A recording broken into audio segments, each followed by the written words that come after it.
महान राजनीतिज्ञ आचार्य चाणक्य की मृत्यु कैसे हुई थी? यदि दुनिया में कोई महान राजनीतिज्ञ कभी हुआ था तो वे थे आचार्य चाणक्य। यही कहती है सारी दुनिया और यही मानते हैं सभी लोग। चाहे प्राचीन काल हो या आज का युग, आज भी लोग एक महान राजनीतिज्ञ बनने के लिए आचार्य चाणक्य द्वारा बताए गए उसूलों पर चलना चाहते हैं। ये दुनिया उनसे एक सफल इंसान और बुद्धिमान व्यक्तित्व पाने की चाहत रखती है और कई लोग ऐसा करने में सफल भी हो जाते हैं। यदि आप नहीं जानते तो बता दें कि आचार्य चाणक्य मौर्य काल के महान व्यक्ति थे। यदि आज दुनिया मौर्य काल को याद करती है या फिर वह काल यदि ऐतिहासिक किताबों का हिस्सा बन पाया है तो वह केवल आचार्य चाणक्य की वजह से ही संभव हुआ है। तो कुछ जगहों पर कौटिल्य के नाम से विख्यात आचार्य चाणक्य ने ही नंदवंश का नाश करके चंद्रगुप्त मौर्य को राजा बनाया। चंद्रगुप्त मौर्य को सीख प्रदान की, एक महान राजा बनने की उपदेश दिए और मौर्य समाज के झंडे को स्वतंत्र हवा में लहरा सकने की सक्षमता प्रदान की।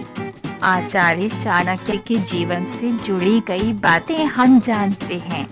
उनका जन्म, उनके द्वारा अपने जीवन में किए गए महान कार्य जैसे कि अर्थशास्त्र जैसे महान ग्रंथ का लेखन करना, जिसमें उन्होंने जीवन के विभिन्न पहलुओं को हिम्मत से पार कर सकने का ज्ञान प्रदान किया है। आचार्य चाणक्य से जुड़ी कई कहानियां हमने सुनी हैं, लेकिन आज भी लोग इस बात से अनजान हैं कि आखिरकार आचार्य चाणक्य की मौत कैसे हुई। ये कोई सामान्य मौत थी या बनी बनाई साजिश? क्योंकि जाहिर है कि जिस स्तर पर आचार्य चाणक्य मौजूद थे वहीं उनके कई दुश्मन भी मौजूद थे। उनकी मृत्यु को लेकर इतिहास के पन्नों में एक नहीं अनेक कहानियां प्रचलित हैं, लेकिन कौन सी सच है ये कोई नहीं जानता। परंतु आज हम इसी राज से पर्दा उठाने की कोशिश करने जा रहे हैं। आचार्य चाणक्य की मौत को लेकर इतिहास के पन्नों में से दो कहानियां खोजी गई हैं, लेकिन कौन सी सही है इस सार तक कोई नहीं पहुंच पाया है। महान शोधकर्ता भी आज तक ये जान नहीं पाए कि आखिर आचार्य चाणक्य के साथ क्या हुआ था। उनकी मृत्यु का कारण क्या वे स्वयं थे या कोई और? जो दो कहानियां प्रचलित हैं उनमें से पहली कहानी के अनुसार शायद आचार्य चाणक्य ने तब तक अन्न और जल का त्याग किया था जब तक मृत्यु नहीं आई, परंतु दूसरी कहानी के अनुसार वे किसी दुश्मन के षड्यंत्र का शिकार हुए थे जिसकी वजह से उनकी मौत हुई। ऐतिहासिक तथ्यों के अनुसार एक आम से बालक चंद्रगुप्त मौर्य को आचार्य चाणक्य की सैन्य सम्राट बनाया, मौर्य वंश का राजा बनाया, एक बड़ा साम्राज्य उसके हाथों में सौंपा और उसका नाम इतिहास के पन्नों में सुनहरे अक्षरों से लिखवा दिया। आचार्य चाणक्य की सीख से चंद्रगुप्त मौर्य ने मौर्य वंश को एक नया रूप दिया। इस वंश को दुनिया के शक्तिशाली वंश के रूप में प्रकट किया और खुद को एक महान राजा की छवि प्रदान की। उनकी मृत्यु के बाद उनके पुत्र राजा बिंदुसार ने भी पिता चंद्रगुप्त मौर्य की तरह आचार्य के सिखाए कदमों पर चलना सीखा। चंद्रगुप्त मौर्य की तरह ही आचार्य ने बिंदुसार को भी एक सफल राजा होने का पाठ पढ़ाया। सब कुछ सही चल रहा था। आचार्य के अनुशासन तले राजा बिंदुसार अपनी प्रजा को पूर्ण रूप से सुखी रखने में सफल थे, लेकिन दूसरी ओर कोई था जिसे आचार्य के राजा के प्रति इतनी करीबी पसंद नहीं थी। वही था सुबंधु, राजा बिंदुसार का मंत्री, जो कुछ भी करके आचार्य चाणक्य को राजा से दूर कर देना चाहता था। इसके लिए उसने कई षड्यंत्र रचे। उस राजा को आचार्य चाणक्य के विरुद्ध करने के विभिन्न प्रयास किए, जिसमें से एक था राजा के मन में ये गलतफहमी उत्पन्न कराना कि उनकी माता की मृत्यु का कारण कोई और नहीं वरन स्वयं आचार्य चाणक्य ही है। ऐसा करने में सुबंधु कुछ मायनों में सफल भी हुए।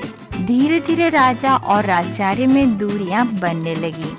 ये दूरियां इतनी बढ़ गई कि आचार्य सम्राट बिंदुसार को कुछ भी समझा सकने में असमर्थ थे। अंततः उन्होंने महल छोड़कर जाने का फैसला कर लिया और एक दिन वे चुपचाप महल से निकल गए। उनके जाने के बाद जिस दाई ने राजा बिंदुसार की माता जी का ख्याल रखा था, उन्होंने उनकी मृत्यु का राज सबको बताया। उस दाई के अनुसार जब सम्राट चंद्रगुप्त को आचार्य एक अच्छे राजा होने की तालीम दे रहे थे, तब वे सम्राट के खाने में रोजाना थोड़ा थोड़ा विष मिलाते थे ताकि वे विष को ग्रहण करने के आदी हो जाए, और यदि कभी शत्रु उन्हें विष का सेवन कराकर मारने की कोशिश भी करे तो उसका राजा पर कोई असर न हो। लेकिन एक दिन विष मिलाया हुआ खाना राजा की पत्नी ने ग्रहण कर लिया, जो उस समय गर्भवती थी। विष से पूरित खाना खाते ही उनकी तबीयत बिगड़ने लगी। जब आचार्य को इस बात का पता चला तो उन्होंने तुरंत रानी के गर्भ को काटकर उसमें से शिशु को बाहर निकाला और राजा के वंश की रक्षा की। ये शिशु आगे चलकर राजा बिंदुसार के रूप में विख्यात हुए।